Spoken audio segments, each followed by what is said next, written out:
to the Educator Sanctuary, where we have big conversations, mindset shifts, personal growth, and all the things that help you live and move more intentionally. Whether you are a mom, a teacher, a community leader, or just a woman, you're holding space for others, this space is for you. Listen, before we dive in, I absolutely want to pause and celebrate a milestone, because we just crossed 500 downloads in 5 months on this podcast. And I don't know if you all think that is a big deal or not, but for me, that is a big deal. Literally, just so grateful. And if you do not know what a download means, let me explain, because guess what? I actually just learned this a few months back myself. So a download happens actually every single time someone listens to an episode. A lot of times we attribute download to just being like one thing. Oh, I downloaded the podcast, or I'm following the podcast is what I think some people thought. I'm following the podcast, so therefore I've already downloaded. No, a download is every single time you or someone listens to an episode, not when you hit the save button, not when you follow the podcast, although those matter so that you can be up to date. But if 4 people listen to all the 25 episodes that we have, that would be considered 100 downloads. And now with 25 episodes out, that means people are actually listening and returning. So that is a big deal. One thing I did in the beginning is I did ask a couple of family members and friends, but for the most part, I have just been posting on Instagram, on TikTok, sending this out in email, and it has been completely organic growth. I am seeing people from, I think it says 65 cities and 3 countries. So I am super excited about that. So whether you are listening for the first time, thank you. And whether you are returning, thank you. Honestly, you have no idea how much this means to me, how full my heart is, and how much I actually do want to cry, but not because I'm sad, but my heart is just completely full because God gave me this vision, the name, everything has been coming together, and I'm sharing my personal stories and I'm being transparent, all in the effort to be able to help you listening to this show. So thank you, thank you, thank you. I am so grateful that you are here. Now, today's title is How to Stay in Your Personal Power When You Feel Like Everything is Falling Apart. And I'm just going to be transparent at the top of this episode and tell you that I am in a place where I am staying in my personal power when everything feels like it's falling apart. In the midst of me celebrating these 500 downloads, and I've gotten a couple emails from other people saying, hey, we love your podcast, and some other stuff going on, there's been stuff going on in the background. And so when we talk about what personal power actually means, like how to stay in your personal power, I am not talking about being strong for everyone else while you're quietly falling apart inside. Okay? That's what I used to do. But I am talking about building up your inner strength, the energy source that you tap into when you need to get things done in your personal life, in your purpose, in your profession. It is really that mindset that keeps you in alignment and helps you respond and not react to what life throws you. And that is really big. So if you are taking notes, I definitely want that to be something that you take notes on, is how do I respond and not react to what life throws at you? Because let's be honest, and I talked about this in a couple of episodes, and I wish I knew the one, but I don't. But I talked about this in one of the episodes about staying neutral, about the situations being the situation. And it is not good or bad until you decide how you're going to feel about it. So you can attach good to a situation, and you can attach bad to a situation. Just for example, I just was excited about the 500 downloads. It is only exciting because I attached excitement to it. There are some people who would say, 500 downloads, and they would just not attach any feeling to it because it wouldn't be good enough for them, and they would move on and try to strive for higher. And I'm at the place in my life, baby, I'm celebrating every achievement. So I attached a very good emotion to that, okay? Stay with me because I am going somewhere. So situations are exactly what they are until you assign a meaning to them. And that means your power lies in choosing how you show up. So you may not always be able to control what's happening around you, but you can always control what's happening within you. So this month, June, it has tested me in every way that I could imagine or could not imagine. June has tested me. I came into June just knowing that it is going to be my best month ever because I had planned something amazing for this month, June. February, March, sleepless nights. I had nights where I slept maybe an hour or two because I was planning something for this month, June. I envisioned how it was going to unfold. I wanted to get ahead of any obstacles. I did everything that I was supposed to do. I did everything that I could control. But when June came, it didn't go anything like I envisioned, not at all. And because I am still healing from being a perfectionist, I started asking myself, what did I do? What did I miss? How could I have done this better? What did I do wrong? Honestly. And because that one thing didn't work out, I normally would have snowballed into a complete depression. Just don't want to get out the bed, sobbing, don't want to answer the phone, the whole 9 yards. But I took a day or two and I poured into myself. I told myself, hey, you're not a failure. It just didn't work out the way you thought it should. And I started asking myself, what now? I did my best to be positive and just open the door for gratitude. I am so very thankful that I did that because I'm going to do it again. But now maybe there are some missteps that I've made and I'm going to do it bigger and better next time. Next time it's going to be better than I expected because I fumbled the ball real bad this time and I have to pay the price for the fumble. But I know that I learned how to cover myself for the next time. I also kept telling myself this one thing, if it didn't work out this time, it's obviously because God has something better for me. I just can't see it yet, right? So just staying really grateful because I don't want to be the self that spirals out. And then there's one thing after another, after another, after another that are not good, that I don't want either. So just being really grateful.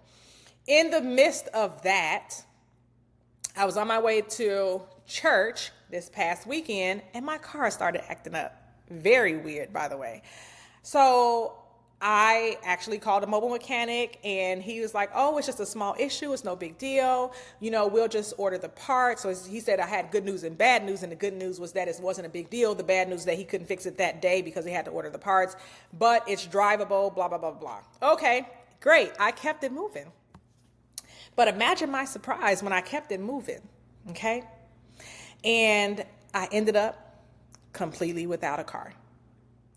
In the midst of that, though, I still found a silver lining because I was actually on the highway, listening to my music, just enjoying life, just, unaware of anything that could be happening. And I was about to get off at my normal exit and something said, do not do that. Go to the next exit. And then I said, okay. And I followed my first mind. And I'm so glad I did because as soon as I got off, I'm sitting at a light and I hear this rattle. And I'm like, what is that? And so there's construction workers outside my car. So obviously I'm thinking that must be them jackhammering the ground. No way, no how did I think that it was my car. But something said, cut your music down and turn off your air. And I'm so glad I listened because when I did, that knocking noise was not a jackhammer breaking up cement in the ground. It was absolutely my car. I had never heard that before in any car that I've ever had. So I'm like, what in the world? And I'm like, I'm literally about a mile away from my destination. I don't think that I could stop now. And if I stop now, what am I going to do? Because I'm near nothing. And so I accelerated the car and all of the lights came on. The engine light came on, the traction light came on, and I'm like, oh my God. And I just kept praying, Jesus, please, Jesus, please, Jesus, please. So I get to my destination of where I was going, but that was only destination 1 of 2. The second one actually being very important. But I get to my first destination and I was just very overwhelmed, especially because not good timing. It's not good timing at all. I do not live in a walkable town. You absolutely need a car here. I do not know that many people here to get to the things that I have to do, but glad it's summer. Glad that I have time to figure it out. Glad that I'm not responsible for going to work tomorrow, but also overwhelmed. It's summer. I don't work over the summer, y'all. So I'm like, oh, getting a new car in the summer was absolutely not on my bingo card, not in this economy, not with these interest rates, not with these tax surprises.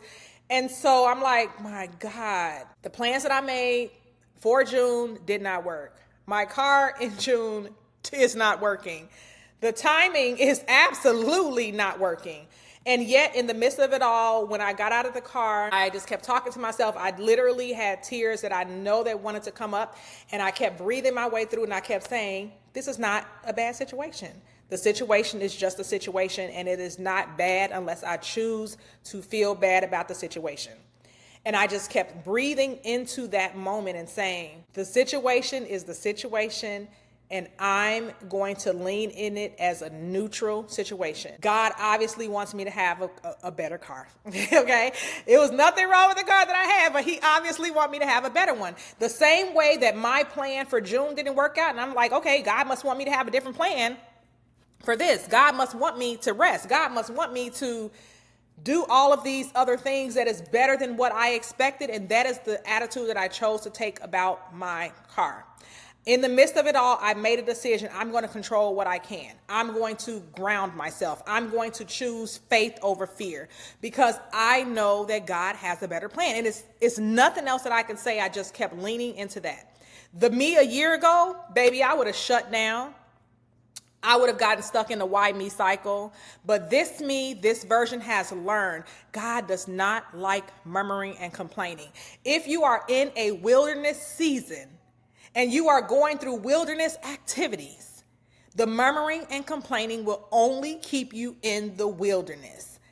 I learned, okay? So this me, this version of me, I anchored myself. I prayed. Well, first of all, I just went to sleep. I was like, let me just get home and go to bed. And I just slept.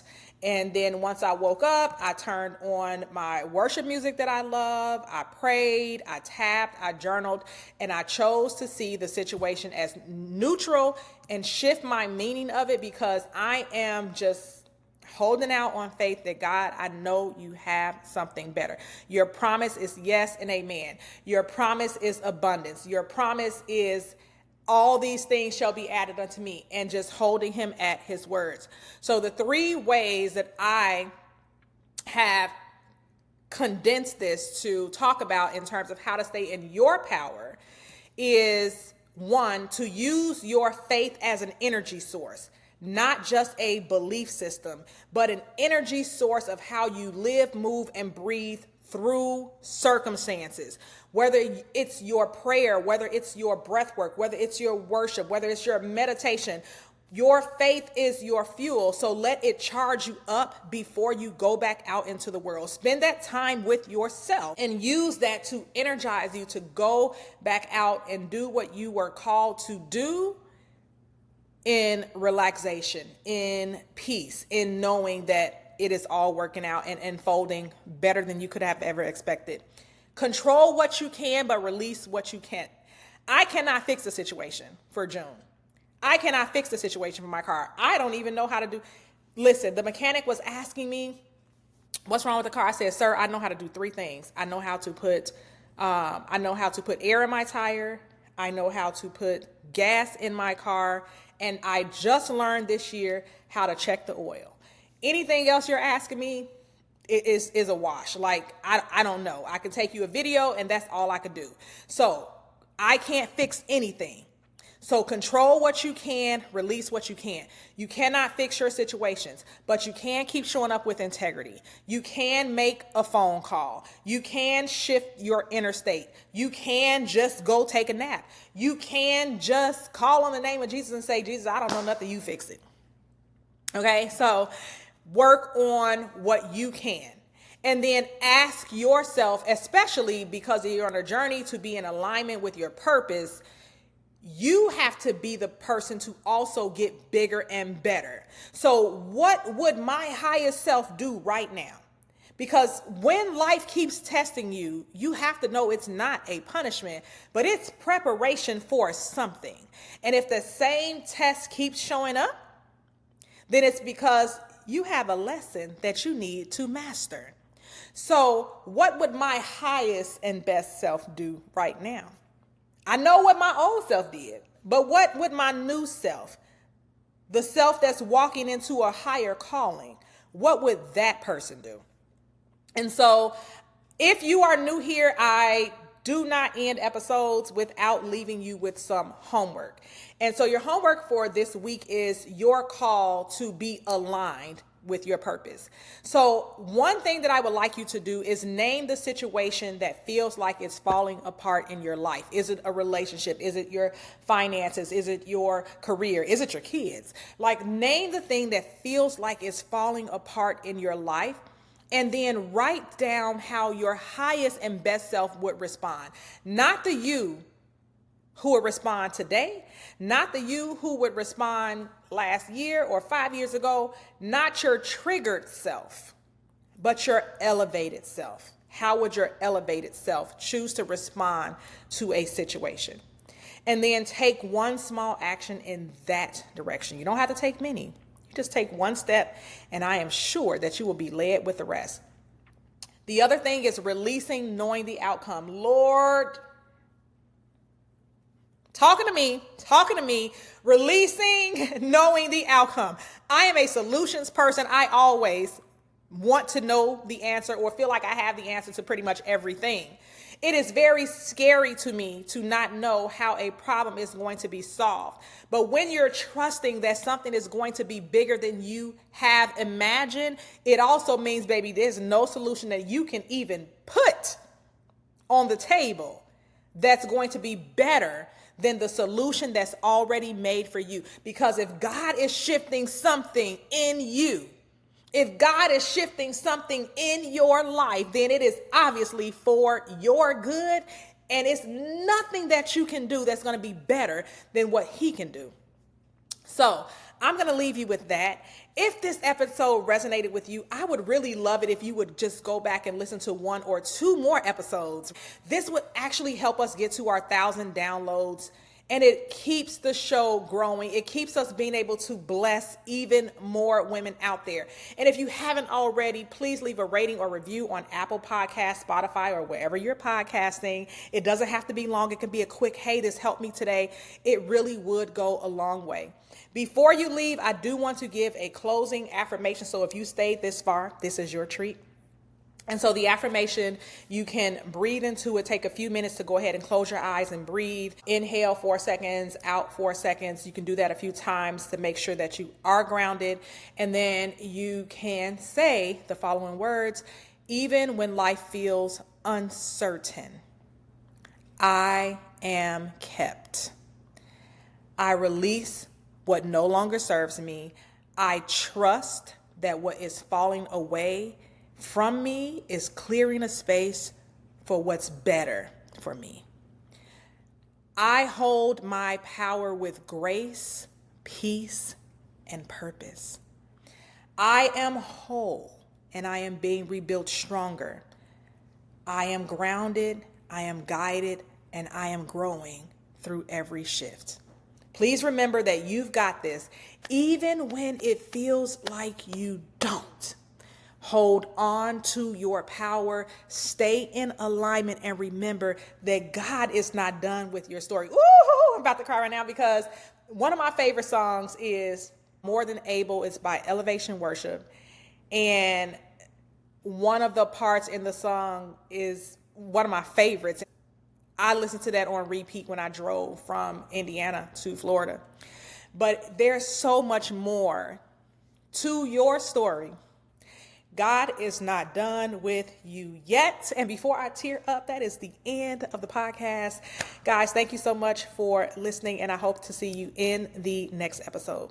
Bye. Thank you for joining me in the Educator Sanctuary, where we create a space for women educators to reclaim their power and prioritize themselves unapologetically.